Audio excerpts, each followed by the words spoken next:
Hello viewers, मैं तृप्ति कपूर स्वागत करती हूँ आपका टीएनटी ग्रुप ऑफ एजुकेशन में।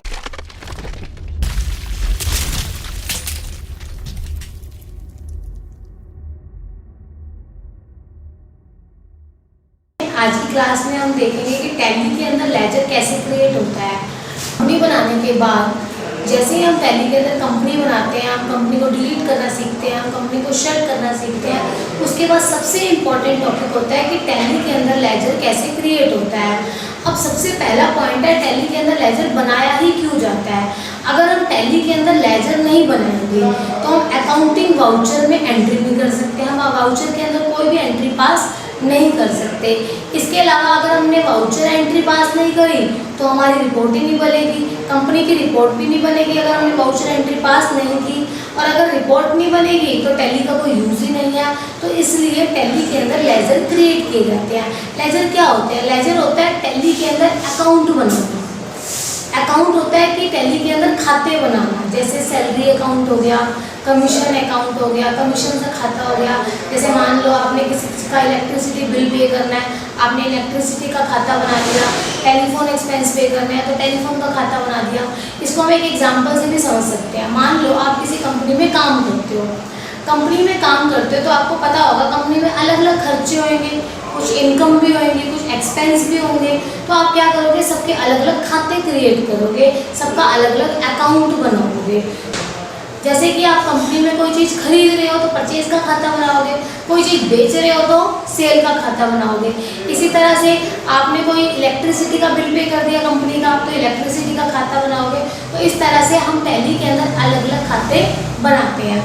अब टैली के अंदर खाते तो बनाते हैं, लेकिन साथ में लेजर के साथ साथ एक टॉपिक और इम्पोर्टेंट होता है, टैली के अंदर ग्रुप भी बनाए जाते हैं। ग्रुप क्या होता है? ग्रुप होता है जो भी आप लेजर बना रहे हो उनका कलेक्शन करना ग्रुप कहलाता है। एक्सपेंस टू टाइप से होते हैं, जैसे डायरेक्ट खर्चे हो गए, इनडायरेक्ट खर्चे हो गए।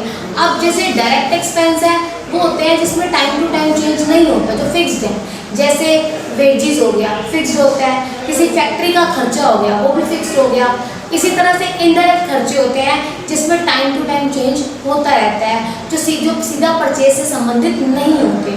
जो परचेज से संबंधित है वो डायरेक्ट है, जो परचेज से संबंधित नहीं है वो इनडायरेक्ट है। For example salary time to time बदलती रहती है तो वो कौन सा खर्चा हो गया? इनडायरेक्ट हो गया। टेलीफोन एक्सपेंस चेंज होते रहते हैं, टेलीफोन के खर्चे, वो कौन सा हो गया? इनडायरेक्ट हो गया। सेलिंग एक्सपेंस इनडायरेक्ट हो गए। तो इस तरह से हमने खर्चों को दो भागों में बांटा हुआ है। अब मेन पॉइंट क्या है कि ग्रुप क्या होते हैं। जनरली क्या होता है, टैली के अंदर 28 ग्रुप्स बाय डिफॉल्ट होते हैं। मतलब ना मैंने बनाए हैं ना आपने बनाए हैं, टैली का सॉफ्टवेयर क्या करता है, बना के देता है हमें 28 ग्रुप। तो इस तरीके से जैसे मैंने आपको बताया कि सारे के सारे इनडायरेक्ट खर्चे कौन कौन से होते हैं, सैलरी हो गया, टेलीफोन एक्सपेंस हो गए, इलेक्ट्रिसिटी के एक्सपेंस हो गए, सेल के एक्सपेंस हो गए, कानून की फीस हो गई। तो इस तरह से एक्सेट्रा बहुत सारे खर्चे होते हैं। तो ये सारे खर्चे किसके अंदर जाएंगे, कौन से ग्रुप में जाएंगे?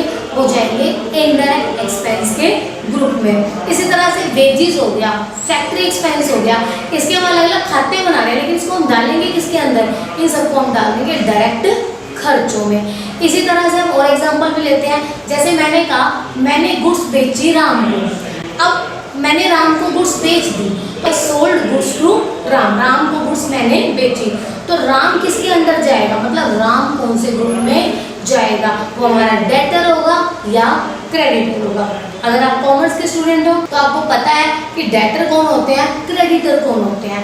फिर भी मैं क्लियर कर देती हूँ, डेटर होते हैं जिनसे मुझे पैसा लेना है और क्रेडिटर होता है जिनको मुझे पैसा देना है। अब मैंने राम को गुड्स बेची है, अगर मैंने राम को गुड्स बेची है तो राम ने मेरा पैसा देना है या लेना है? सबसे पहला पॉइंट, हम बेच रहे हैं तो हमने सामने वाले से पैसा लेना है तो राम मेरे लिए क्या हो गया?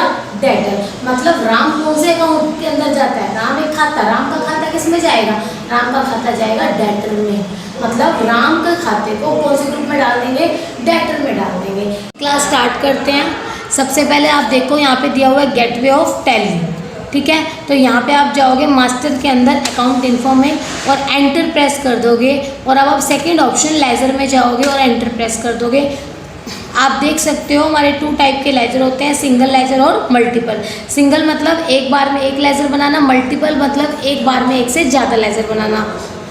जब भी टैली के अंदर हम लेजर बनाते हैं तो 2 लेजर बाय डिफ़ॉल्ट सेट होते हैं। आप देख सकते हो डिस्प्ले में जाके कौन कौन से होते हैं, cash and profit and loss account. ये लेजर आपने नहीं बनाया है, अभी तक किसी ने नहीं बनाया है। जैसे ही हम कंपनी बनाते हैं लेजर क्या होते हैं, बाय डिफ़ॉल्ट सेट हो जाते हैं। ग्रुप आप देख सकते हो, ग्रुप में भी आपको 2 ग्रुप दिए हुए हैं, सिंगल ग्रुप और मल्टीपल ग्रुप। टैली के अंदर 28 ग्रुप बाय डिफ़ॉल्ट होते हैं। आप देख सकते हो ये ग्रुप आपको बाय डिफ़ॉल्ट सेट है टैली के अंदर। इसके बाद आप एक्सकेप से बाहर आ जाओगे। अब हम सबसे पहले देख रहे हैं लेजर, एंटर कर दोगे। अब लेजर के अंदर आपको 3 ऑप्शन दिए हुए हैं, क्रिएट, डिस्प्ले, ऑल्टर। क्रिएट मतलब बनाना, डिस्प्ले मतलब देखना, ऑल्टर मतलब चेंज करना। अब मैंने क्रिएट पे क्लिक कर दिया। जैसे ही क्रिएट पे क्लिक किया, यहाँ पे आप देख सकते हो यहाँ पे आ गया कंपनी का नेम। कंपनी के अंडर मतलब जो भी TND ग्रुप ऑफ एजुकेशन के अंदर जितने भी हमें खाते बनाने हैं उनका नेम आप यहाँ डाल दोगे, और जो भी खाता हम बनाएंगे वो किस ग्रुप में जाएगा वो आप अंडर में डाल दोगे। तो जैसे मैंने यहाँ पे डाल दिए कुछ नेम, जैसे आपको पता होना चाहिए, जैसे कुछ स्पेसिफिक ग्रुप होते हैं, स्पेसिफिक लेजर होते हैं। फॉर एग्जांपल नेम डाला मैंने सेल्स, सेल्स जाता है अंडर सेल। एंटर कर दोगे और सेल को सेल के अंडर डाल दोगे।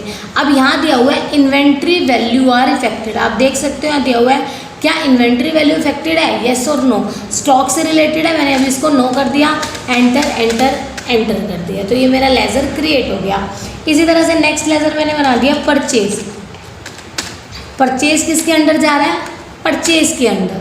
तो इन्वेंट्री वैल्यू को मैंने इफेक्टेड नो कर दिया। एंटर। इस तरह से मैंने ले लिया कैपिटल। कैपिटल किसके अंडर जाएगा, कैपिटल जाएगा कैपिटल के अंडर। एंटर। तो इस तरह से मैंने कैपिटल का लेजर बना दिया। इसी तरह से मैंने नेक्स्ट बना दिया जैसे सेल्स रिटर्न, तो आपने इसको भी सेल्स के अंडर डाल दिया। एंटर कर दिया। इसके अलावा मैंने आपको बताया था there are 2 types of expense, direct expense, indirect expense. Indirect expense में क्या आता है, जैसे सैलरी हो गई, सैलरी किसके अंडर जाएगी, इनडायरेक्ट के। तो यहाँ पे इसको कौन से ग्रुप में डाल देंगे, इनडायरेक्ट एक्सपेंस। ये वही लिस्ट ऑफ ग्रुप है जो बाय डिफ़ॉल्ट सेट थी, 28 ग्रुप्स बाय डिफ़ॉल्ट थे। तो यहाँ से आपने इसमें डाल दिया इनडायरेक्ट एक्सपेंस। इसी तरह से वेजेस, वेजेस कौन सा खर्चा है, वेजेस है डायरेक्ट खर्चा, तो ये डाल दोगे डायरेक्ट एक्सपेंस। इसी तरह से मान लो अगर किसी पर्सन का नेम आ जाता है, या तो मुझे उससे पैसे लेने हैं या देने हैं। जैसे मैंने यहाँ लिख दिया सोहन, मतलब मेरा एग्जांपल है TND कंपनी ने सोहन को गुड्स बेची। तो इसका मतलब क्या है, सोहन ने TND कंपनी से गुड्स खरीदी, और मैं कौन हूँ, मैं हूँ TND कंपनी ग्रुप। तो हम हमेशा खुद को एज्यूम करते हैं टैली के अंदर, अकाउंटिंग में जब भी हम काम करते हैं खुद को एज्यूम करते हैं। तो मतलब क्या है, मैंने सोहन को गुड्स बेची, तो मतलब मुझे सोहन से पैसे लेने हैं। तो अब ये मेरा क्या हो जाएगा, डेटर हो जाएगा। तो आप अंडर डाल दोगे सन्ड्री डेटर के। तो डेटर मतलब जिनसे मुझे पैसा लेना है। क्या बिल बाय बिल मेंटेन करना है, येस और नो। तो ये सेट, ये टॉपिक जो है दोबारा आएगा कि मेंटेन बिल बाय बिल क्या होता है। तो अभी हम इसको नो रख देते हैं। एंटर। अब मुझे पैसे लेने हैं, तो मैंने मान लो उससे 15,000 रुपये लेने हैं। तो अब पैसा लेना है तो डेबिट बैलेंस हो जाएगा। जैसे ही आप एंटर करोगे ये अपने आप आपको दिखा देगा 15,000 का डेबिट बैलेंस। एंटर। इसी तरह से आपने नेक्स्ट पॉइंट ले लिया रोहन एक ऐसा पर्सन है जिसको पैसा देना है। तो यहाँ क्या आ गया, क्रेडिटर। मान लो आपने 5,000 रुपये देने हैं, तो डेबिट बैलेंस होगा या क्रेडिट। एंटर। आप देख सकते हो 15,000 लेने थे, 5 देने हैं, बाकी बच गए 10। तो इस तरह से हम टैली के अंदर लेजर क्रिएट करते हैं। आपको क्या करना है, एक्सकेप करके बाहर आ जाना है। आप डिस्प्ले में देख सकते हो जितने भी आपने लेजर बनाए हैं वो सारे के सारे आपके यहाँ पे बन गए हैं। इसी तरह से अगर आप डिस्प्ले में देखना चाहते हो तो वो तो देख सकते हो, लेकिन अगर आप कुछ भी चेंज करना चाहते हो तो वो डिस्प्ले में चेंज नहीं होगा। वो कहाँ चेंज होगा, वो ऑल्टर में जाके चेंज होगा। तो ये आपने कुछ लेजर बनाए हैं। इसी तरह से अगर आप एक ही नाम से 2 बार लेजर बनाना चाहते हो तो क्या वो टैली में बन जाएगा, नो। टैली में एक के अंदर एक बार में एक ही लेजर बनाते हैं। जैसे आपने दोबारा से कैपिटल बना दिया तो यहाँ पर इसने दिखा दिया name already exit, enter a different name. इसका मतलब है टैली के अंदर एक बार में एक ही लेजर क्रिएट होता है। इसी तरह से नेक्स्ट टॉपिक आता है मल्टीपल लेजर। मल्टीपल होता है एक बार में एक से ज़्यादा लेजर बनाने, तो आप जाओगे क्रिएट पे। तो आपको यहाँ पे और उसमें क्या फ़र्क है, यहाँ पे अंडर ग्रुप पहले है, नेम ऑफ लेजर बाद में है, लेकिन वहाँ पे क्या था सिंगल लेजर के अंदर नेम पहले था और अंडर बाद में था। तो अब आप देख सकते हो यहाँ पे आप दोबारा गए मल्टीपल लेजर में, जैसे आपने अंडर ग्रुप डाल दिया इनडायरेक्ट एक्सपेंस। अब जितने भी इनडायरेक्ट खर्चे हैं वो सारे के सारे आप डाल दोगे। जैसे मैंने डाल दिया टेलीफोन एक्सपेंस, आ गया सैलरी। क्या सैलरी पहले डाला था, बिल्कुल डाला था, तो ये दोबारा उसको नहीं लेगा। इसने कह दिया नेम ऑलरेडी एग्जिट। ये नहीं होता अगर सिंगल लेजर के अंदर आपने जो बनाया है वो अलग था, बात एक ही है, चाहे आप मल्टीपल में काम कर लो चाहे आप सिंगल में काम कर लो। मैंने अब यहाँ चेंज कर दिया, मैंने लिख दिया ऑडिट फीस, तो यहाँ पे एंटर कर दिया तो ये आ गई एंटर। इसी तरह से मैंने फिक्स एसेट दिखानी है सारी, तो फिक्स एसेट सारी डाल दूँ। जैसे मशीन हो गई, फर्नीचर हो गया, तो इस तरह से क्या कर दिया आपने, फर्नीचर ले लिया, सारी की सारी फिक्स एसेट भी दिखा दी। आप ऑल्टर में जाके चेंज कर सकते हो, डिस्प्ले में देख सकते हो। यहाँ पे मैंने लिखा कौन सा ग्रुप देखना है मुझे, इनडायरेक्ट, तो ये मैंने 3 चीज़ें इनडायरेक्ट एक्सपेंस में डाली हुई है। तो इस तरह से हम टैली के अंदर लेजर क्रिएट करते हैं। आपको क्लियर हो गया होगा कि टैली में लेजर क्रिएट कैसे होता है। नेक्स्ट क्लास के अंदर हम टैली में लेजर को एक एग्जाम्पल के द्वारा एक्सप्लेन करेंगे, जिससे आपको इसको समझने में और क्लैरिटी आ जाए। आज के लिए इतना है। आशा है आज की क्लास आपको पसंद आई होगी। हमारे चैनल पर बने रहने के लिए हमें सब्सक्राइब करना ना भूलें। Thank you very much.